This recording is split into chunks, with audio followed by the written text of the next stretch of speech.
பெண் இல்லாத ஊரில் அடியாள் பூ கேட்பதில்லை. பெண் இல்லாத ஊரிலே கொடிதான் பூ பூப்பதில்லை. உன் புடவை முந்தாணி சாய்ந்ததில் இந்த பூமி பூ பூத்தது. இது கம்பன் பாடாத சிந்தனை உந்தன் காதோடு யார் சொன்னது? புது வெள்ளை மழை இங்கே பொழிகின்றது. இந்த கொள்ளை நிலா உடல் அணுகின்றது.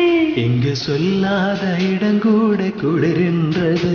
மனம் சூடான இடம் தேடி அலைகின்றது. புது வெள்ளை மழை இங்கே பொழிகின்றது. இந்த கொள்ளை நிலா உடல் அணுகி